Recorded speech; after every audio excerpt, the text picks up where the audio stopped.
Boy, do we have a treat for you. Yeah, we had Luke swing by and tell us his story in studio, and it was nothing short of amazing. Awesome. And, congratulations to him. It's really, really awesome. We're going to start doing more of this. Absolutely. Definitely going to shake it up. We have a couple of people already in line to tell their stories, kind of interview, and really, carry the message. Absolutely. So without further ado, roll the intro.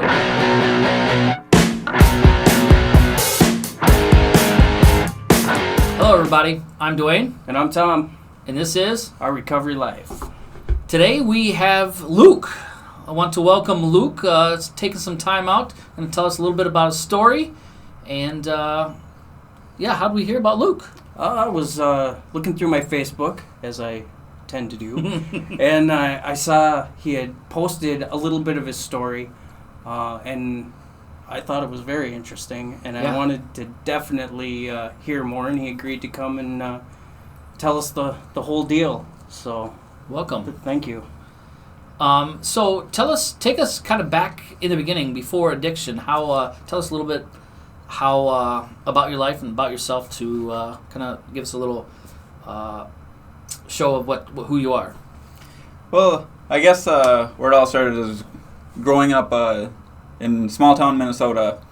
Just there's not really anything else to do. Had a pretty normal life growing up.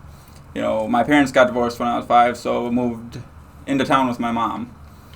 And so I guess my dad worked on the road. He worked for the Burlington Northern Railroad, so he was gone a lot. And my mother, trying to, be the head of that household, was always at work. So I kind of had free reign to do whatever I want, cause trouble, wreak havoc. That's never good. Yeah. So, I guess. And so what was your life like? Like, tell us a little bit about the beginning. What was your first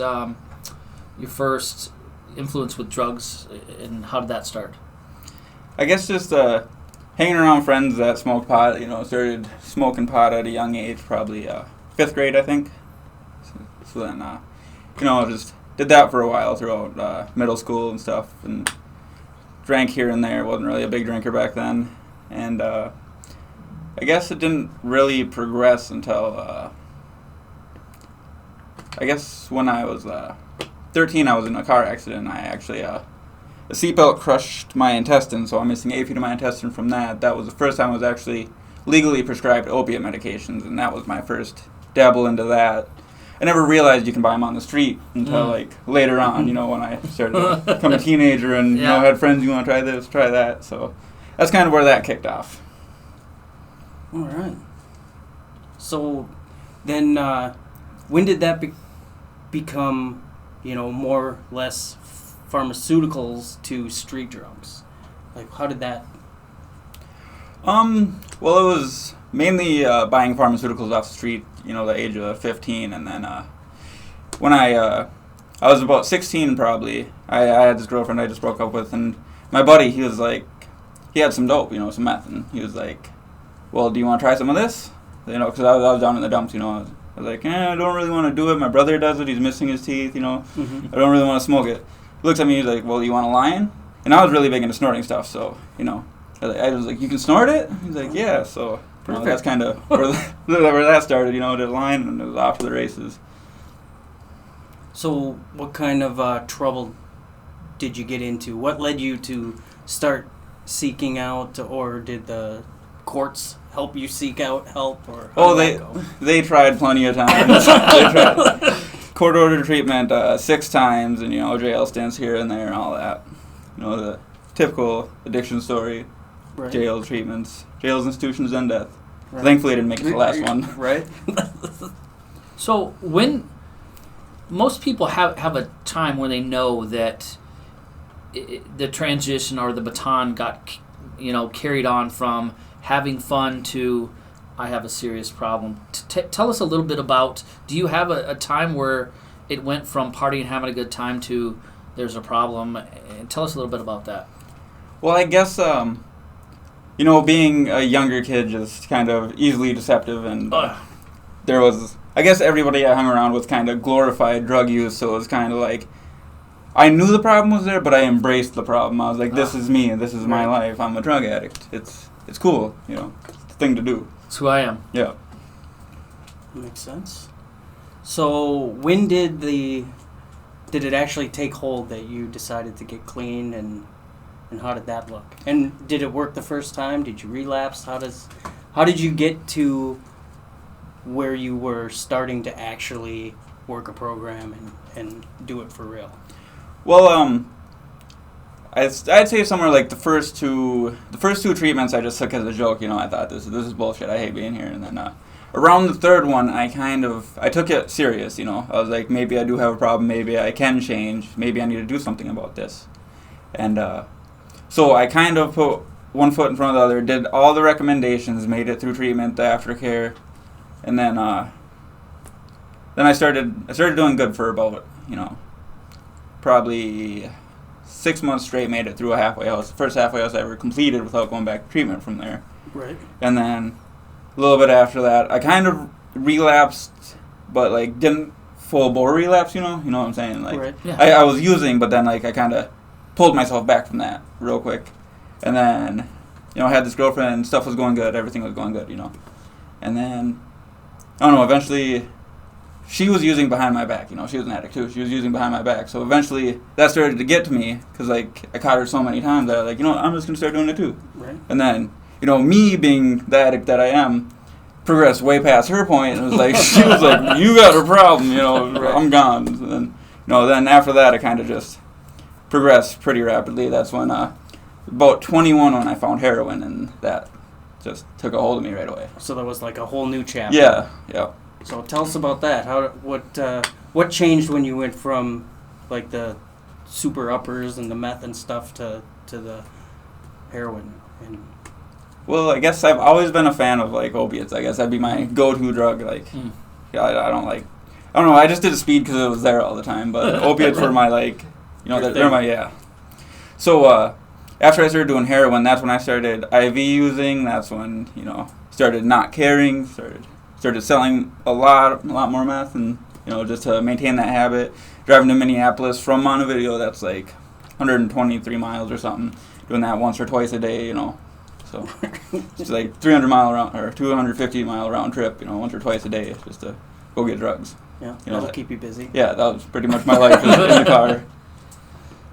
So what does rock bottom? What is the worst day? Tell us a little bit about that time period and kind of what was the breaking point? Like, you know, give us a little sense of what rock bottom was, what your life was like, and what brought you to that, and then kind of what led you out of that. I guess I didn't really have a solid rock bottom. I guess I was comfortable with the chaos, you know. Yeah, Mhm. I can relate. But the day I finally, this last time, I decided to actually work a program and quit is my mom was sick with cancer, you know. Okay. And I was in East Haven the day I graduated. She had brain surgery, so I brought her home from the hospital. I conned her out of a couple Oxycontin, and that's where the relapse started, you know. Because I couldn't deal with the emotion from her being sick, you know. Yeah. Or that's how I put it in my head, I guess, to justify the relapse, you know. But so I used all the way up until the point where she was, you know, starting to get deathly ill. And then when she passed away, I knew it was I either had to get clean or die, you know. Yeah. Because that was one pain, you know, drugs could not touch. That's a whole different level. Yeah.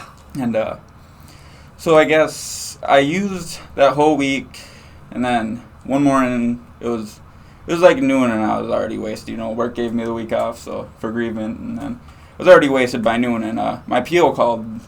She was calling. I was like, I'm not answering this. You know, she was just calling to check in, but apparently I called her back that Monday when I was actually, you know, somewhat level-headed. I'm not going to answer the phone, but yeah. So then I was like, okay, I'm either going back to jail right now, I'm going to kill myself, or I got to do something. So I texted my sponsor. You know, he knew the situation, knew I was using, knew what happened, and my sponsor at the time, he really helped me get through it all. So I think that was the big key thing. If I didn't have him at that point in my life, I don't think I would have been able to get that start to be able to sustain myself in my own recovery. So what's different this time? So how many times before did you try? there's been 6 treatments, and then just plenty of times where I said I'd quit and go back the next day.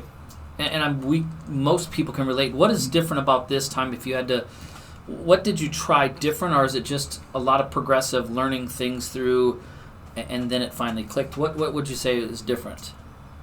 I guess it was just kind of finally hitting that breaking point, mixed with wanting a better life, mixed with just, I don't know, the memory of my mom too. That's a big, big driver for me.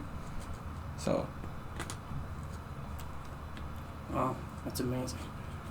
So now when you got, so you're in a 12-step program, Mm-hmm. and how does that help you stay clean? Like, what do you do today to make sure that you don't go back? Well, meetings are definitely a must, Yep. And sponsorship, my sponsor, he's actually kind of going through some things, so I'm kind of on the market for a sponsor right now. So, but a sponsor is definitely a needed thing, and it's really hard with the way the world is right now. Meetings are kind of scarce also, so you can't really go sponsor shopping if there's not meetings. So, yeah. Yeah. Yeah, this is a tough time right now, Mm-hmm. and we were talking about that earlier about, the newcomer that come in during this epidemic. Man, meetings are starting to open back up, and things are starting to kind of get back to normal. Stick with it, because for the people that don't have a sponsor and don't really know what the program looks like just via Zoom, holy cow, stick in there, because it's works. so worth it. And so you said something that kind of clicked with me, is that you had a sponsor, you relapsed, and you reached out to him whenever kind of the stuff was hitting the fan, and you knew that you couldn't numb the feelings. Tell us a little bit about that. Was it easy, hard? How was that like, that reaching out part that so many people can't get? Well, it was really humbling, to actually trust someone enough to say that you need their help, you need them, because it's not easy to do it alone, and that's why the program is there. You meet people, and it's an amazing program, and that's what it's there for, support. You go there, meet people, meet great guys like these, who know a thing or two. Then you kind of, just monkey see, monkey do type thing, Right. So Yeah, that's what got us in this predicament in the first place, I think. Yeah, and I definitely, you are who you hang around with. Mm-hmm. When we're out there, we hung around, the people, like you said, the Mm-hmm. people that are in that society, and now the people that we hang around with, we get to do things like this, which is really, really awesome. Mm-hmm. Right. And I think that was another big factor of that contributed to my past relapses, is because I'd always go around my old friends, and this time there was another leap of faith taken to move up to St. Cloud and get away from all that, get away from what I was known, and get out of my comfort zone. So then, moving up here it was really scary at first. I'm not gonna lie, but it was probably the best decision I ever made, because eventually, I'm into the whole auto body thing. I dropped out of school twice because of it because of drugs. So I'd always start going to school for it, then start getting high again, and then drop out and give up.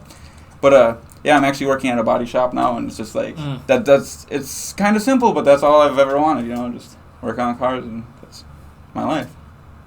That's awesome. And a place to live, Mm-hmm. and you just got a truck. Yep. And there's a lot of rewards in Mm-hmm. recovery.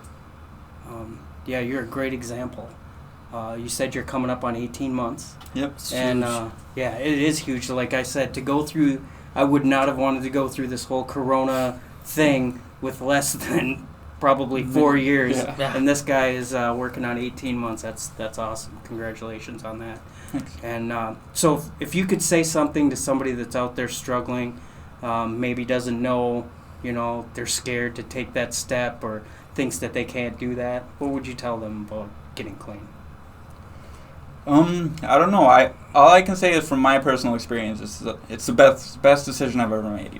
Because all the rewards from it, like Tom was saying, and like the things I have now, they're little material things, but the best part about it is just having that peace of mind back, being able to think clearly, knowing what you want to do with your life. It's just knowing where you want to go, actually being able to attain those goals that you set.